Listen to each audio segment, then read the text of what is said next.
Jadi ada kasus di mana seorang ART menghabisi kedua majikannya pakai kunci Inggris, guys. Bahkan ya, karena dendamnya udah nggak ketahan lagi, tubuh korban dipisah-pisahkan dan juga kelapanya direbus, guys, dalam sebuah panci. Nah, kasus ini tuh sempat diberitakan banyak media ya, guys. Jadi aku cerita kronologi dan juga kenapa kasus ini bisa terjadi. Jadi di rumah yang ada di kawasan wilayah Cicendo, Bandung ini di tahun 2007-2008 ya, ditinggali sama pemiliknya yang bernama Ronald bersama istrinya yang bernama Magdalena dan juga satu anak mereka yang waktu itu udah berumur 28 tahun. Nah, Ronald ini emang udah cukup berumur ya, dan saat itu dia lagi ngalamin stroke, di mana makan, minum, mandi, bahkan buang air itu harus dibantu. Sedangkan Magdalena bekerja sebagai sekretaris di salah satu perusahaan makanan dan minuman yang masih di wilayah sana. Selain itu, mereka juga punya usaha kecil-kecilan, guys, di mana garasi rumah disulap jadi warung kecil untuk nambah-nambah pendapatan. Nah, di tahun 2007, Magdalena mulai keteteran tuh ya, karena ngurus Ronald, ngurus kerjaan, dan juga warungnya. Nah, karena itu dia tuh langsung bikin iklan di koran buat nyari ART untuk kerja di rumahnya. Beberapa lamaran masuk, guys, tapi yang diterima adalah orang ini yang bernama Firmansyah Hudaya, laki-laki muda yang masih berusia 23 tahun. Nah, Firman yang tinggal di Kabupaten Bandung Barat langsung mendatangi rumah Magdalena di bulan Februari tahun 2007 dan mulai diwawancara sekaligus dikasih tahu kerjaan apa aja yang harus dia lakukan. Guys, Firman saat itu tuh baru aja lulus dari kuliahnya ya di jurusan teknik otomotif. Udah ngelamar ke beberapa perusahaan tapi memang belum ada rezekinya. Akhirnya dia bawa kerjaan yang ditawarin Magdalena untuk jadi penghasilannya sambil nunggu kerjaan yang sesuai sama yang dia mau. Magdalena langsung ngejelasin ya kalau gaji Firman itu sebesar 500.000 per bulan dengan kerjaan jaga warung dan juga wajib tinggal di rumah itu buat ngurus semua apapun yang berkaitan dengan Ronald, termasuk ngemandiin, ngasih makan, atau bantu buang air kecil dan besar. Magdalena juga berjanji ya kalau misalnya kinerja Firman ini bagus, gajinya bakal dinaikin. Magdalena juga nyita ijazah dan juga KTP biar Firman ini nggak ngelakuin hal aneh dan juga kabur. Nah, Firman yang setuju langsung kerja di hari itu juga, guys, dimana dia mulai ngurus apapun yang berkaitan sama Ronald. Bahkan ya dalam satu hari itu bisa puluhan kali bolak-balik ke kamar mandi. Tapi guys, meskipun kerasa berat, Firman ini menjalaninya dengan tulus. Ditambah emang Ronald baik banget ke Firman. Nah, di tahun 2008, Magdalena nambah ART wanita yang berusia 39 tahun yang bernama Ida. Tapi Ida ini digaji 350.000 per bulan, guys, karena nggak nginep alias pulang pergi. Ditambah tugasnya cuma bersih-bersihin rumah. Nah, waktu itu karena udah setahun kerja di sana, jadinya Firman ini udah punya banyak kenalan di kawasan sana, guys. Bahkan dia juga kenal dan deket yang lama-lama jadi pacaran sama salah satu ART tetangganya di sana. Tapi di waktu itu juga ya, karena udah punya pacar, Firman ini kadang jadi lupa waktu, apalagi pas lagi telepon-teleponan sama pacarnya. Firman juga kadang nggak izin buat keluar rumah. Nah, Magdalena juga sempat negur Firman ya, karena sering nyomot permen yang ada di warungnya. Jadinya beberapa kali Firman ini sempat tersinggung, yang imbasnya jadi ngeluhin gajinya yang nggak dinaikin, padahal udah kerja keras selama 24 jam buat ngurusin Ronald. Firman di sini masih sabar, guys, dengan kerjaannya ya, dan juga selalu diam meskipun lagi ditegur dan bikin dia tersinggung. Tapi seperti yang kita tahu, kesabaran pasti ada batasnya.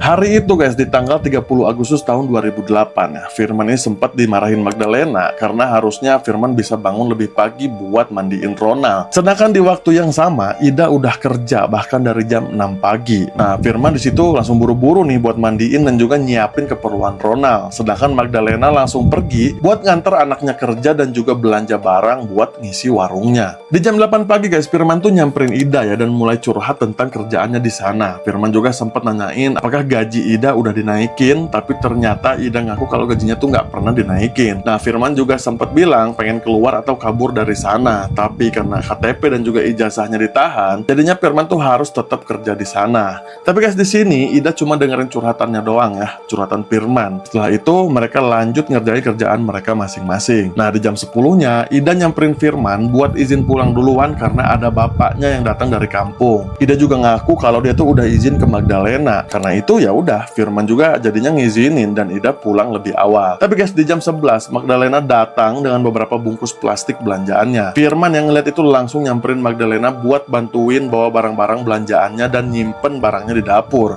Setelah itu Firman nyamperin lagi Magdalena buat minjem uang sebesar 2,5 juta karena emang waktu itu mau nyambut bulan Ramadan ya. Dan Magdalena juga langsung ngasih pinjamannya. Tapi guys, di situ Magdalena yang sadar kalau Ida nggak ada, jadinya nanyain ke Firman, Ida kemana? Nah, Firman jawab, Ida udah pulang duluan, Bu. Dan juga dia bilang kalau dia udah izin ke ibu atau ke Magdalena. Nah, di situ guys, Magdalena tuh langsung marah ke Firman karena Firman yang nggak ngelarang Ida buat pulang lebih awal. Magdalena juga di sini mulai lagi ngebahas tentang permen yang sering Firman ambil. Tapi percakapan mereka tuh terhenti ya pas si Magdalena ini nyuruh Firman buat ngasih obat ke Ronald dan akhirnya masuk ke kamarnya buat istirahat. Firman ya guys yang cuma diem dengan rasa sakit hatinya mencoba mengendalikan diri, ngerasa kalau kerjaannya yang udah 24 jam dia lakuin perharinya nggak pernah dihargai. Tapi ya karena puncak di mana marah dan dendamnya yang udah numpuk, Firman langsung pergi ke belakang rumah dan ngambil kunci Inggris yang ada di sana. Berbekal itu Firman masuk ke kamar Magdalena dan mulai menyerang Magdalena dengan kunci Inggris sampai beberapa kali pukulan. Di situ Magdalena sempat teriak dan ngelawan ya guys, tapi karena Firman ini lebih kuat, akhirnya Magdalena jatuh dan berhenti bernafas. Ronald yang ada di tengah rumah langsung bunyiin lonceng tuh, yang bikin Firman ini langsung nyamperin Ronald. Ronald di situ nanya, ada apa? Kok ribut-ribut? Dan Firman cuma jawab, nggak ada apa-apa, Pak. Nah di sini isi kepala Firman ini lagi mempertimbangkan ya, apakah Ronald ikut dieksekusi atau enggak? Karena dia nggak ada masalah guys sama Ronald. Bahkan Firman ini ngerasa deket banget sama Ronald yang udah selalu baik ke Firman. Tapi setelah dipikir-pikir, Firman langsung nanya ke Pak Ronald, Bapak mau sembuh nggak? Katanya gitu guys. Nah Ronald ngejawab, iya saya pengen sembuh katanya. Jadinya setelah jawaban dari Ronald, Firman langsung melakukan hal yang sama. Dengan kunci Inggris yang masih dia pegang, Ronald dieksekusi tanpa perlawanan apapun. Tubuh Ronald diseret ke kamar mandi yang ada di bagian depan, sedangkan tubuh Magdalena dia seret ke kamar mandi di bagian belakang. Di kamar mandi belakang ya, Firman tuh udah siap sama pisau dapurnya karena rencananya mau memisah-misahkan tubuh Magdalena. Tapi pas dia mau ngelakuin itu, datang dua anak kecil yang jajan di warungnya guys. Firman dengan tenang dan santai melayani dulu ya, seolah nggak ada yang terjadi dalam rumah. Nah setelah itu dia balik lagi buat ngelanjutin kegiatannya. Di sini dia mulai misahin kelapanya Magdalena guys, dan juga memisah-misahkan tubuh Magdalena jadi beberapa bagian yang dia masukin ke ember. Nah setelah itu dia nyuci tangan dan juga ngelap keringatnya pakai anduk yang ada di sana. Firman juga langsung ke kamar guys buat ngepel cairan merah yang ada di sana. Nah nggak lama kemudian ada lagi nih yang datang ke warung, seseorang yang bernama Wawa. Karena mereka saling kenal ya, Wawa yang emang datang buat beli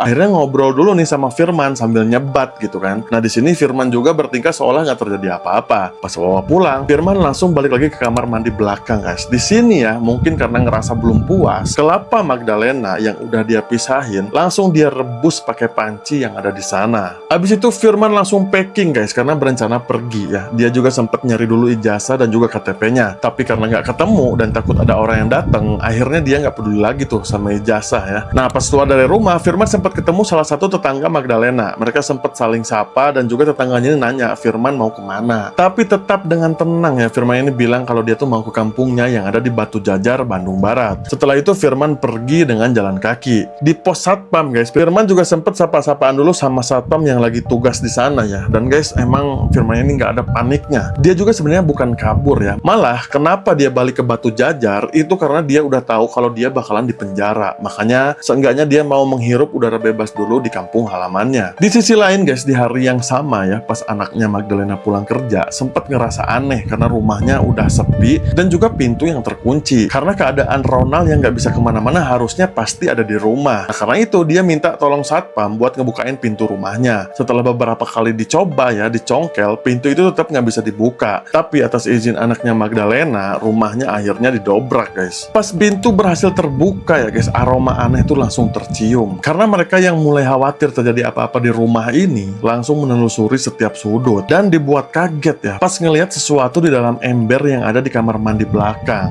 Tapi guys nggak sampai situ aja, anak Magdalena langsung lemes setelah apa yang dia lihat di dalam panci di atas kompor. Mereka juga nemuin tubuh Ronald yang ada di kamar mandi depan, tapi dengan tubuh yang masih utuh. Karena ini guys, pihak security itu langsung ngelapor ke kepolisian setempat ya, sambil berusaha nenangin anaknya Magdalena. Polisi-polisi yang datang langsung bikin warga juga ikut berkumpul karena penasaran ada apa yang terjadi di rumah Ronald. Karena itu polisi langsung ngamanin TKP dan ngebawa tubuh Ronald dan juga tubuh-tubuh Magdalena ke Rumah Sakit Hasan Sadikin untuk divisum atau diotopsi. Nah dari semua kesaksian ya, kecurigaan tuh langsung mengarah ke Firman guys, orang terakhir yang terlihat ninggalin rumah Magdalena. Karena itu malam itu juga polisi langsung memburu Firman ke rumahnya yang ada di Batu Jajar, Bandung Barat. Dan beberapa jam kemudian Firman berhasil ditangkap di wilayah Waduk Saguling yang ada di Bandung Barat. Firman langsung dibawa ke Polresta Bandung untuk diperiksa lebih lanjut. Nah, Firman yang udah tahu ya ini bakal terjadi, langsung ngakuin dan nyeritain apa yang udah dia lakuin. Dengan motif dendam karena ngerasa nggak pernah dihargai. Dan juga perlakuan majikannya yaitu Magdalena yang nggak manusiawi. Makanya dia memisah-misahkan tubuh Magdalena untuk melampiaskan dendamnya. Firman juga bilang sangat puas ya atas apa yang udah dia lakukan. Sedangkan kalau masalah Ronald, Firman bilang sebenarnya nggak pernah ada masalah kalau sama Ronald. Cuma karena kasihan dengan sakit yang dia derita. Dan juga Firman ini berpikir kalau dia masuk penjara nggak akan ada lagi yang ngurus Ronald secara tulus. Makanya Firman mengakhiri sakitnya Ronald dengan cara mengeksekusinya. Firman juga sempat diperiksa kejiwaannya guys di Bidokes Polda Jabar ya. Tapi hasilnya bilang kalau Firman ini normal. Dan dengan kesadaran penuh udah melakukan penghilangan nyawa terhadap Magdalena dan juga Ronald. Pas di dalam tahanan juga gitu guys. Firman juga ngaku kalau dia lebih senang di penjara karena bisa makan daging dan nasi hangat dibanding di rumah majikannya yang makan daging dengan nasi basi. Karena ini, Firman akhirnya dijatuhi hukuman penjara seumur hidup atas perbuatannya. Nah, di persidangan terakhir, Firman juga sempat minta maaf ke keluarga korban, tapi dengan pernyataan yang horor, guys. Dimana Firman bilang, "Saya hilaf, saya minta maaf, tapi saya puas."